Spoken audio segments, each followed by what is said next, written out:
Deep morning. अंतर्राष्ट्रीय बाजार हो या फिर घरेलू बाजार, हमने देखा बहुत टाइट रेंज का ट्रेड हुआ। ना खराब ना अच्छा। तो एग्जैक्टली एक सम अप जरा हमें बता दीजिए और कहाँ नजर रखनी है अब। ठीक वहीं पर हैं जहां पिछले मंडे थे। अच्छा। हमारे बाजार भी और ग्लोबल मार्केट्स भी। कुछ भी एक्शन जैसे आप बता रही हैं, वीक ऑन वीक आधे % की भी मूव आपने डाउ में नहीं देखी है। S&P 500 तो उससे भी कम है, नैस्डैक भी 1/4% पर है।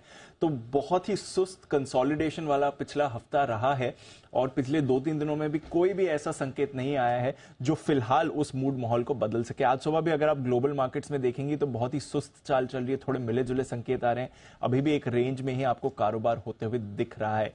इंपॉर्टेंट हफ्ता है, बट पिछले हफ्ते से अब तक कुछ वैसा बदला नहीं है ग्लोबल बाजारों के लिए जिसकी वजह से एक बड़ी मूव के अब तक आपको संकेत आते रहे। एक बार पहले मैं आपको फ्राइडे का एक्शन समझा देता हूं। अगेन बहुत ही सुस्त कंसोलिडेशन वाला दिन रहा अमेरिकी बाजारों के लिए। एक बार फिर से 200 अंकों की रेंज में डाउन ने कारोबार होते हुए देखा। पिछले हफ्ते हमने देखा है हर सेशन 200 से 250 अंक की रेंज में था। फ्राइडे को भी यही होते हुए देखा, उसमें आपने 20 अंक की हल्की बढ़त देखी है।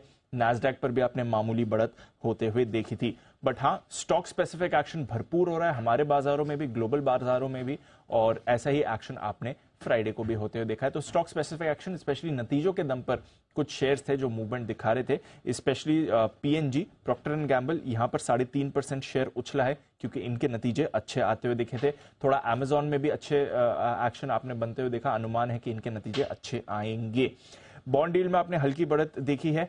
फेड पॉलिसी 3 मई को है, तो फिलहाल 10 दिन है उस पॉलिसी के लिए, और अनुमान यही जताया जा रहा है कि 90% जानकार इस समय मान रहे हैं कि 1/4% की बढ़त होने वाली है। तो एक दो तरह के सिनेरियोज हैं जहां तक आप अमेरिकी बाजारों की बात कर सकते हैं इस समय।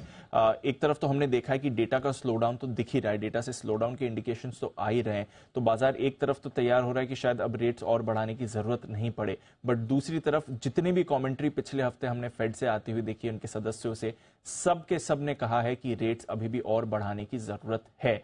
तो किस तरफ बाजार डायरेक्शन लेगा, फेड पॉलिसी का इसमें एक बहुत अहम रोल होने वाला है। फिलहाल अब तक जो नतीजे हैं, स्पेशली बैंक्स के नतीजे, वो थोड़े अनुमान से बेहतर आए हैं, बट ये लार्जली लार्ज बैंक्स के नतीजे आए हैं। अब जब नतीजों का सीजन और पेस पकड़ेगा तो शायद इस पर बाजार और रिएक्ट करना शुरू करें, एटलीस्ट वो डेटा हमारे सामने आएगा। बट नॉनदलेस फिलहाल एक कंसोलिडेशन का दौर जारी है अमेरिकी बाजारों में। यूरोप में आपने हल्की बढ़त आते हुए देखी, कुछ एक्शन वहां पर नहीं था। कच्चे तेल में हमने देखा है 5 हफ्तों के बाद वीकली कमजोरी आते हुए देखी। पिछले हफ्ते काफी शार्प सेल ऑफ आया था, करीब 6% नीचे फिसला था। फिलहाल भी उन्हीं लेवल्स के आसपास है जहां पर आपने फ्राइडे को देखा था। $81-82 की रेंज में ब्रेंट पिछले कुछ समय से है। नेचुरल गैस, यहां पर एक रिबाउंड जरूर आया है। 5 हफ्तों की ऊपरी स्तर पर यह फ्लैट कारोबार होते हैं आपको दिख रहा है।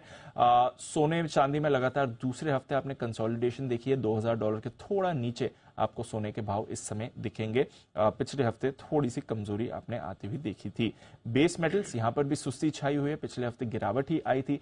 एग्री कमोडिटीज में मिला जुला कारोबार है। रॉ शुगर पर रखिए नजर, यहां पर एक्शन बना हुआ है। और इस हफ्ते जो ब्लैक सी ग्रेन डील है रशिया, यूक्रेन और बाकी देशों के बीच, वहां पर एक मीटिंग होने वाली है, तो यूएन ब्रोकर करने वाला है इस मीटिंग पर। अब थोड़े नेगेटिव कमेंट्स आए हैं रशिया की तरफ से, देखते हैं यहां से कुछ इंपैक्ट आता है। वैसे ओवर सप्लाई की सिचुएशन इस समय ग्रेन मार्केट में है, तो चिंता इस समय उतनी बैठी हुई नहीं है।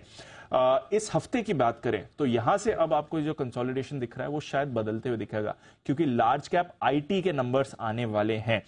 Amazon, Alphabet, Meta, Microsoft, Intel, इन सभी कंपनीज के नंबर्स आएंगे। तो यहां से आपको सेंटिमेंट में थोड़ा बदलाव होते हुए दिख सकता है कि लार्ज कैप आईटी के नंबर्स कैसे आते हैं।